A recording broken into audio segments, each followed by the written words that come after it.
welcome back to this day. We welcome Dr. Diane Lukic, founder of Flourishing in Your Third Act, and also joining her is Sunshine Ludi. Welcome, ladies. So Hi. nice to see you today. And so Diane, you're the founder of Flourishing in the Third Act. What need did you see here in the village, that motivated you, to work with this program? You started this program? That's right. Part of that is we were just coming out of COVID, and I noticed that there were a lot of people that weren't sure how to integrate back into the scheme of things.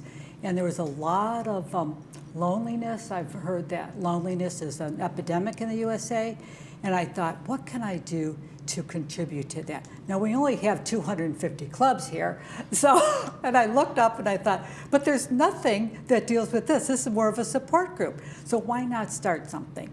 So I just put it out there. I put an ad in the Globe, and I had so many people responding and say they would be interested in a club like this. So I just started it. Oh, that's wonderful. So what is your motto or your purpose or your goal with this club? The goal is it's never too late to begin again. Never, ever too late to begin again. I think because there's often ageism in our society that people have limiting beliefs, that I'm too old to do something, I'm not good enough, and because I'm really into positive psychology and seeing the strength and beauty in every human being, I know that's not true. So I wanted to start something where people could come and meet each other and really look at the strength and beauty of each human being. Yeah, that's wonderful. I think I heard something like, we start becoming old when we start saying, oh, I can't do that. I'm too old for that, right? Yeah, and that's just not true. We should be learners and enjoying the beauty of life. That's through right. all our life. Yes. Now, do you have a background in psychology or therapy or anything like this? I do. I have a background, and I am an example of never too late to begin again. I just earned my doctorate about 3 years ago. Wow. And I had researched successful aging.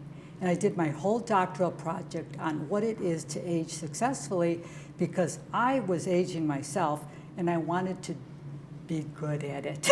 Kind of an overachiever, right? So I studied it and I found out that it's really important for people to have a nice social support system and to have meaning in their lives, to have purpose. So all that research that I did, and I thought, gee, I need to do something with this now. So that's part of the reason I founded this club. Yes. Wow. Yeah. Oh, that's incredible. I just love that story. So what is some advice? How can residents, flourish more in their lives? Okay, so I jotted a few things down. The number one thing that people ask about when they first came to Flourishing, and I said, what is it that you want to get from this group? They said, I want to meet other people and I want to be able to talk to them at a deeper level. I don't want superficial small talk. I want to reach people in a more deep and meaningful way. And so some of the things is expanding your social support system. Now that's easy here in Laguna Woods, right? I thought it was easy, but you have to leave your house to do that. Right. So it takes courage though. We all have courage, but it takes courage to go to a club for the first time by yourself. So that's the sometimes even the first few times. The first few times. Yeah. And sometimes they're very welcoming, but sometimes it's not. And so you're kind of by yourself there. So anyway. You maybe feel a little awkward. You're like, where do I go? What do I do? Yeah. The one thing that I think is real important that we sometimes lose, focus on fun, having fun in daily life. So one of the ways I do that is I volunteer in a first grade classroom, my granddaughter's first grade classroom. Oh, really? And it is so much fun because I go there and these children, we learn so much from that. You'll see it in my presentation here, the sense of wonder that children have. I walk in the room and they're like, oh, Mrs. Lukic is here. And I'm like, that's the only time someone says that. So these little children are just so full of life and bright light. And I think that's really important. And sometimes if we see a lot of older people around us, we can lose that. So when we're with children or other people, it just brings out that lightness. And you can do that in many ways. Humor is another one, which is the topic of our next meeting.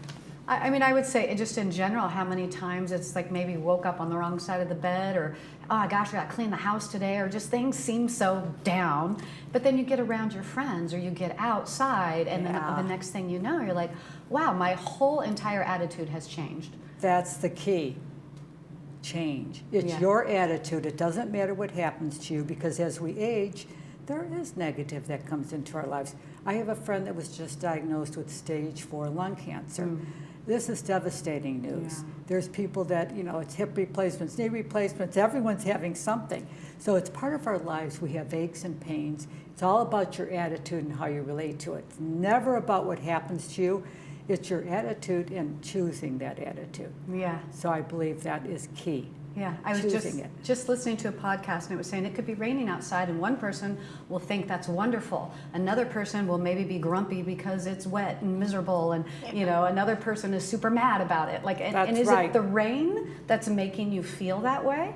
No, it's your own internal thoughts. So you do have control over what you think and therefore how you feel. And the reason I asked Sunshine here, the very first time I met her, she joined the Flourishing group. And she had arrived an hour early because she had read the time wrong. And so if that was me, who knows what I would have done. I probably would have been, an extra hour.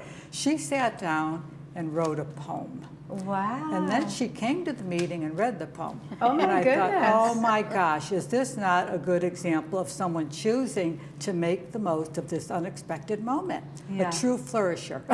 I love that. And so, Sunshine, how has joining this club been for you? What do you love about it? Well, one of the things I really like is when you are in a meeting, see a person, you say hello. I'm a very good waver. I can do that well. But really getting to know a person, that's hard. And she breaks us into small groups with a concept to talk about. Now, maybe we talk about that concept, and maybe we don't, but we talk and we get to know each other. Yeah. And it's really nice. I love this. I love that, like you were saying, about deeper conversations, as opposed to if you're just left on your own devices, it might be like, much more superficial, and then you're not really becoming, making a connection, making that emotional connection. Yeah, that's what it's about, a connection. Yeah. You hit the nail on the head, a connection. So tell us about your next event coming up, the Strength of Humor. So there's 24 strengths inherent in every single human being. And one of those is humor. I think that's like one of the most important things. So we thought, let's look at humor. What better way than by bringing in some clowns from Laguna Woods Clown Club? So we have 2 clowns coming in. And typically we have a presenter. They'll talk about humor. They'll humor us, I'm sure. And then we'll have breakout groups on how we can enhance this strength in our own lives. Some of us are very good at it. Some of us need to work on that a little bit. So it's looking at the strength of humor that we all have that we might want to make even brighter in our lives. And one of the things is really making light of adverse situations. So when difficulties do come into our lives, reframing them and looking at how they are serving us. And Sunshine and I were talking about some of the things that have happened in our lives and how they've really made us to be really resilient and flourishing human beings. Yeah, absolutely. Well, I lost my arm, but I still got another one. That's right. I now have an artificial one. It works even better. Exactly. I'm very good at being accidentally funny. Oh, I love that. I love that. It's all when you can laugh at yourself, right? Mostly, yes.